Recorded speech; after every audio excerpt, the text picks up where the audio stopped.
Assalamualaikum warahmatullahi wabarakatuh. Bagaimana kabarnya anak-anak semuanya? Baik semuanya ya anak-anak. Jadi pertemuan kita pada hari ini kita akan membahas materi sejarah masuknya Islam di Indonesia, melanjutkan materi kita pembelajaran kemarin. Jadi pada pertemuan kali ini kita akan memfokuskan materi kita pada teori-teori masuknya Islam di Indonesia. Ada 4 teori di dalam masuknya Islam di Indonesia. Yang pertama ada teori Mekah, teori Persia, teori Cina, dan teori Gujarat. Nah, jadi pada pertemuan kita kali ini kita akan menggunakan strategi yang namanya group investigation. Jadi setiap kelas ini kita akan membagi 4 kelompok.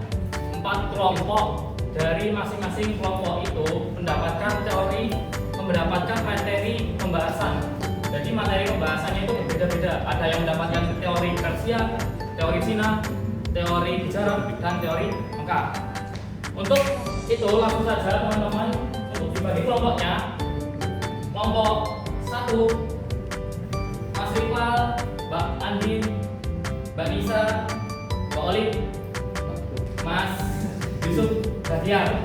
Kelompok 2 Mas Faktur, Mbak Febiana, Mbak Nisa, Mas Seto, sama Mbak Najma. Kelompok ketiga Mbak Fitri, Mas Ferry Fatahila, Mas Windu, Mas Wahid, sama Mbak Nikmah, dan juga terakhir Mbak Enza. Untuk kelompok terakhir ada Mbak Siva, Mbak Kirana, Mbak Agita, Mbak Leni, Mas Setia, dan Mas Maliki.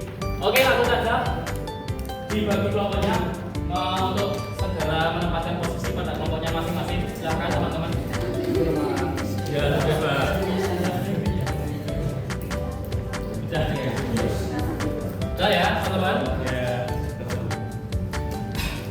Jadi diperhatikan teman-teman, setiap kelompok itu mempunyai materi pembahasan yang berbeda-beda. Jadi setiap kelompok itu harus semuanya itu harus andil untuk mengerjakan apa ya harus dikerjakan. Jadi di dalam strategi ini kalian akan dapat pembahasan yang berbeda-beda. Jadi di setiap pembahasan itu carilah informasi-informasi penting yang ada di dalam materi-materi tersebut. Jadi begitu. Oke, langsung saja setiap kelompok mengirimkan satu perwakilan untuk mengambil lembar kertas jawaban. Silakan.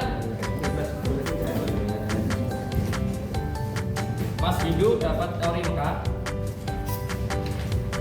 teori sejarah,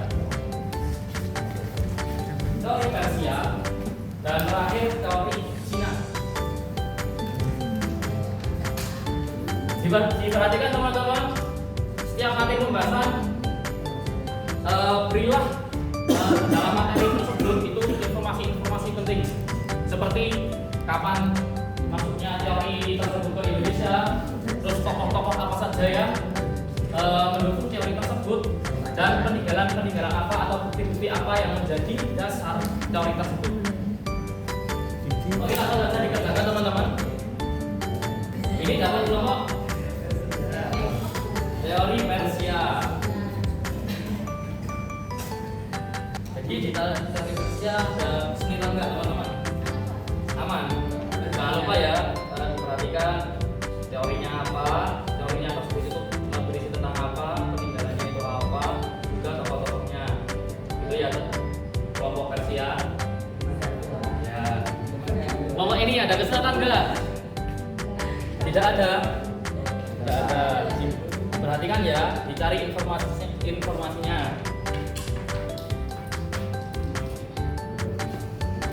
Ini kelompok Mekah, ada kesulitan nggak? Aman ya. Kalau ada kesulitan, langsung tanya ke Bapak.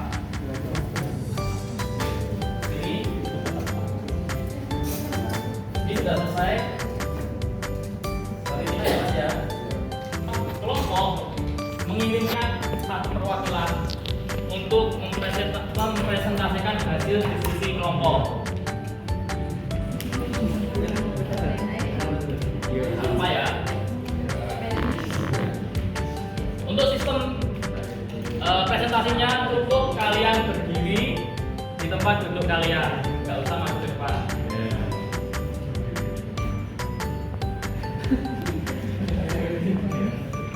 Sudah? Sudah?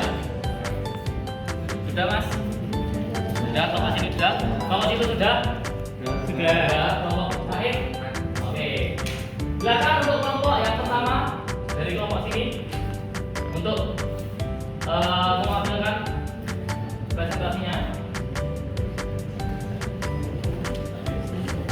Langsung saja ya. Teman-teman mohon diperhatikan, teman kalian akan mempresentasikan hasil diskusinya. Diskusi kami tadi mengenai informasi penting dalam teori Persia yang pertama, teori ini dibawa ke Indonesia pada abad ke-15, dibawa oleh bangsa Persia. Kemudian teori Persia ini didasarkan pada banyaknya kesamaan budaya Persia dengan masyarakat Indonesia. Antara lain peringatan Muharram atau Asyura, kemudian kesamaan ajaran tasawuf yang diatur Syekh Siti Jenar dengan seorang sufi dari Iran yaitu Al-Hallaj, dan yang ketiga itu penggunaan istilah bahasa Persia dalam sistem mengeja huruf Arab atau tanda-tanda kuning Araban. Oke, tepuk tangan buat kelompok Persia. Selanjutnya dari kelompok sini. Oke. Baik, berdasarkan hasil diskusi kami, informasi tentang teori Islam itu yang pertama, teori itu mengemukakan bahwa Islam itu masuk ke Indonesia pada abad ke-13 Masehi. Nah, bangsa Bujar atau Campai itu diyakini sebagai pihak yang membawa Islam ke Indonesia. Teori itu didasarkan pada hal yang pertama itu kurangnya fakta yang menjelaskan peranan bangsa Arab dalam penyebaran agama Islam di Indonesia. Yang kedua, hubungan dagang Indonesia dengan India itu sudah lama terjalin melalui jalur Indonesia sampai Timur Tengah Eropa. Yang ketiga, adanya batu nisan Sultan Al-Saleh pada tahun 1000 baru 97 bentuk khas Bujar. Terima kasih kelompok Bujar. Selanjutnya kelompok sini. Baik, hasil diskusi kami dari kelompok 3 yaitu teori Mekah. Teori Mekah didukung oleh Hamka, DC Vanler, dan Dewi Arnold. Teori Mekah mengemukakan bahwa Islam masuk ke Indonesia pada abad pertama Hijriah, yaitu pada abad 1 Masehi. Adapun yang membawanya yaitu orang-orang dari Arab, terutama Mesir. Nah, bukti-buktinya yang pertama ada pada abad ke-7, yaitu pada tahun 674 Masehi, ada perkampungan di barat Sumatera, dan itu perkampungan Islam. Yang kedua, kerajaan Samudra Pasai menganut mazhab Syafi'i. Nah, dalam hal tersebut Syafi'i yang terbesar pada waktu itu adalah di Mesir dan Mekah. Adapun India itu menganut mazhab Hanafi. Yang ketiga, gelar-gelar Raja Samudra Pasai menggunakan gelar Al-Malik, di mana gelar tersebut berasal dari Mesir. Seperti itu. Oke, tepuk tangan buat kelompok Mekah. Kelompok yang terakhir, kelompok Cina. Silakan. Sini kami dari kelompok tentang teori Cina. Teori ini tentang teori ini menurut penelitian bergerak pada 9 Masehi masuknya Cina ke Indonesia dan didukung oleh Profesor Muhammad Mulyana dan Miguel. Teori ini diasumsikan antara ada suku budaya Cina dan dalam ini ada sumber kronik seperti dari kelenteng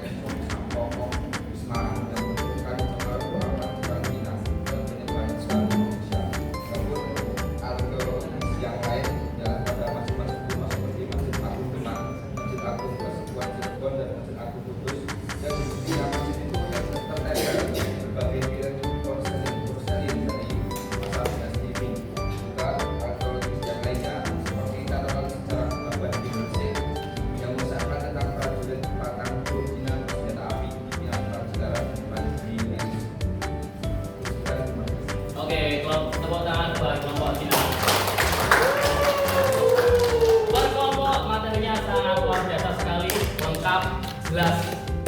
Jadi tepuk tangan sekali lagi buat kita. Oke, kita akan masuk ke evaluasi. Jadi Bapak akan mengetes per individu kalian. Bagaimana kalian mempelajarinya, apakah sungguh-sungguh atau tidak. Tuh, pertanyaan yang pertama, dari Mekah itu masuk ke Indonesia pada abad keberapa? Ketujuh. Mas Heri. Ketujuh. Ya. Nah, teori Persia masuk ke Indonesia pada abad keberapa, Mas Fatur? Ya, ke-15. Oke. Nah, teori Mekah sudah, dari Persia sudah. Teori Gujarat. Dari teori Gujarat masuk ke Indonesia pada 13 Masehi. Pak Olim 13 Masehi. 13 masih benar.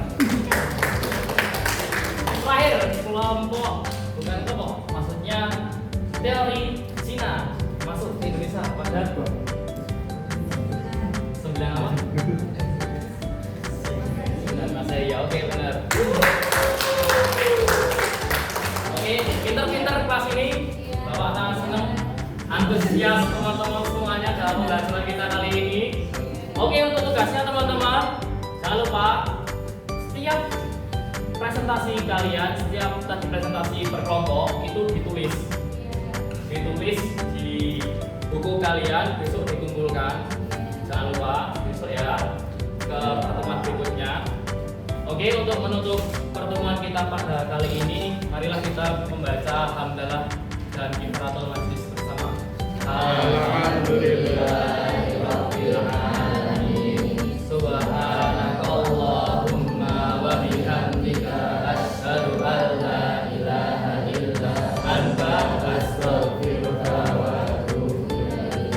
Mungkin cukup sekian dari Bapak. Bila ada salah kata kami mohon maaf yang sebesar-besarnya. Wallahumma fiqh ila aqwamit thoriq. Wassalamualaikum warahmatullahi wabarakatuh.